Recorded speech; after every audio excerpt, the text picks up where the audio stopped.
Com uma novidade pelo lado direito e a expectativa de jogar pelos flancos, o Inter está praticamente definido para enfrentar o Nacional pela Libertadores da América. E, enquanto isso, conhece o seu adversário na Copa do Brasil, as oitavas de final. É o América Mineiro de Wagner Mancini. E lá nos bastidores, para pensar na janela, os reforços estão em polvorosa na mesa do presidente Alessandro Barcelos. Vamos conversar sobre tudo isso? Então fica comigo depois da vinheta.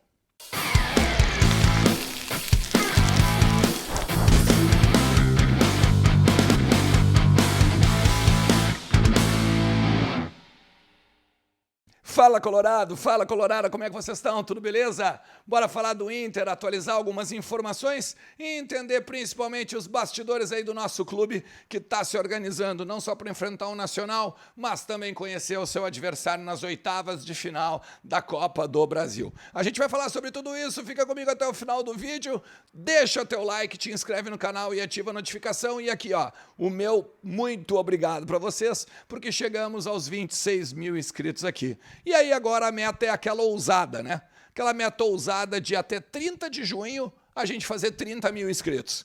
Um bate-papo que a gente fez rápido ali nos comentários com o Pedro Link, né? Deu a sugestão então de a gente pegar essa meta aí de meio de ano, né? Já eu acho que dá pra gente fazer porque vocês são muito parceiros. A gente tem que fazer 2 mil agora em maio, 2 mil agora em junho. E aí a gente bate essa meta e aí vamos para outra, e aí vamos para outra até chegar nos 100 mil e, se tudo der certo, ganhar a placa, né? A boa e velha placa do YouTube. Também quero te dizer que a KTO é a minha parceira aqui e está te esperando com o cupom ERNEST. Te cadastra, usa o cupom ERNEST e ganha 20% de free bet no teu primeiro depósito, beleza? Vamos lá. Ó, vamos começar com o treino, tá? Um treino fechado que o Mano Menezes organizou hoje. Muito para confirmar aquilo que a gente pôde ver no treino aberto da segunda-feira. O Inter vai apostar no jogo pelos lados de campo. O Inter vai apostar na retenção de bola do Nacional, que joga mais pelo meio, joga mais centralizado, e até mesmo no quanto eles conseguem jogar compactados. E aí, para essa compactação ser aberta ou para furar ali essa compactação adversária e até ter elementos surpresas, né? O Alan Patrick, o Depena e companhia limitada, o Inter vai jogar mais pelos lados. Com isso, a tendência muito grande é que o Bustos volte ao time titular. Assim como aconteceu agora contra o Goiás, em que, claro, ele não teve fôlego para seguir os 90 minutos, depois entrou o Igor Gomes, deve começar o Bustos pelo lado direito para ter um companheiro principalmente também ao lado dele, Maurício, dando o Pedro Henrique, então, uma segurada e uma esperada, até pelo fato do Pedro Henrique também ter uma boa, vamos dizer assim, um bom calendário, né? Uma boa sequência de jogos, também tá já começando a babar na gravata o Pedro Henrique. Pelo lado esquerdo, Wanderson volta. E aí aqui vai ter um companheiro que talvez possa ser bem importante para ele também, Depena. Fazer o Depena com o Wanderson pelo lado esquerdo, o Maurício e o Bustos pelo lado direito. Centralizado, o Alan Patrick, que obviamente não jogou desde o início agora contra o Goiás para ter esse fôlego contra o Nacional.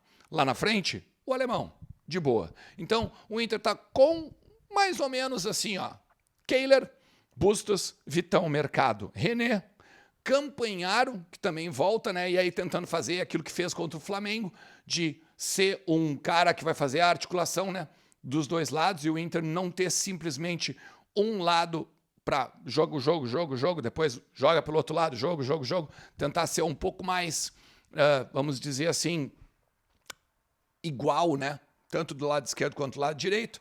E aí, então, Campanharo, Maurício, o Alan Patrick e o Depena, o Wanderson e o alemão lá na frente. Muito difícil não ser esses 11 aí. Vamos ver o que o Mano vai, de repente, aprontar ou, de repente, pegar e pensar diferente em cima do trabalho de hoje de tarde.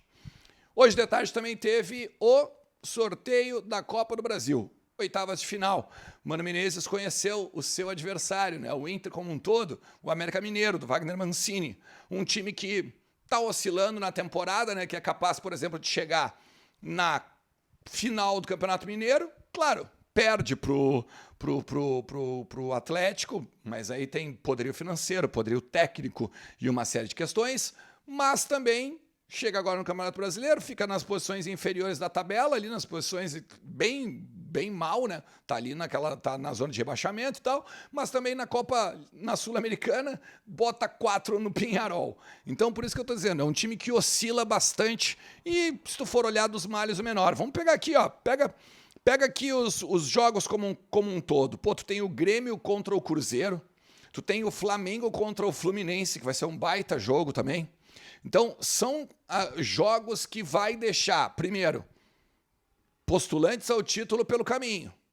E, se tu for olhar, uma adrenalina muito maior, né? Olhando nesse viés aí de adversários. Tem alguns conhecidos, né? No América Mineiro. Micagol, né?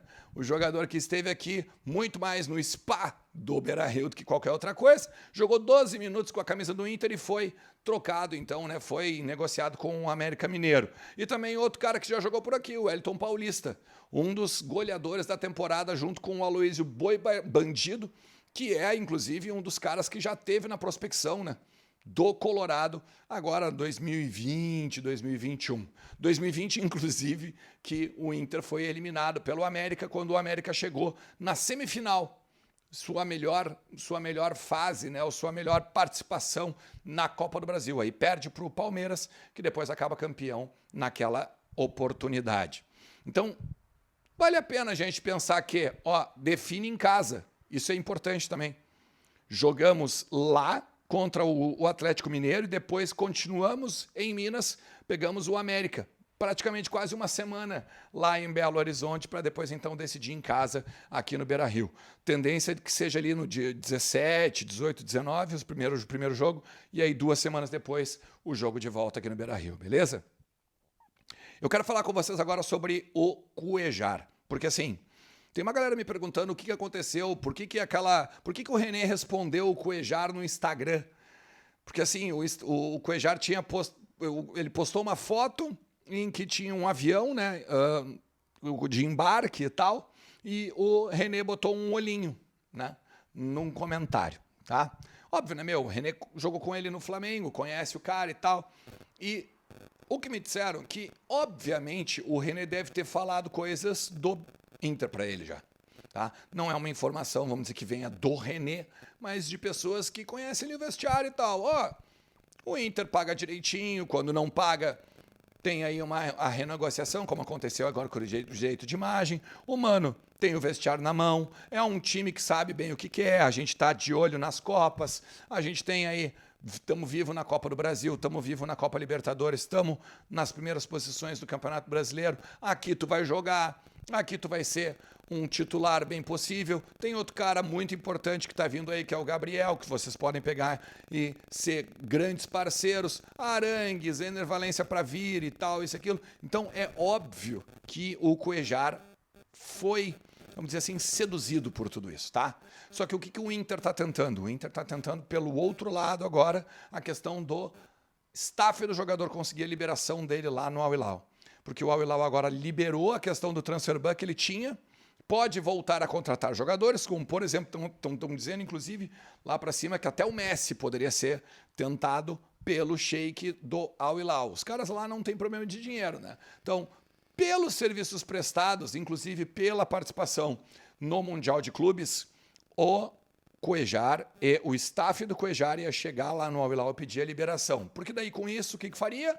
O Internacional já tem o acerto, vamos dizer, eu não digo acerto, mas já teria dito quanto pode pagar para o staff do jogador. O staff do jogador já disse, beleza, eu concordo com esse valor e tal. E aí luvas e outras bonificações poderiam ser diluídas no tempo de contrato. Um contrato talvez mais longo, um pouquinho mais em termos de valores, por conta desses parcelamentos que eu estou dizendo, né, de luvas e alguma bonificação. E aí o Inter não precisa pagar nada à vista para o clube lá dos Emirados. Então, é mais uma coisa que o Internacional está tentando organizar justamente para o meio do ano, quando já chega o Ener Valencia e tem a expectativa de ter o Arangues também em seu campo.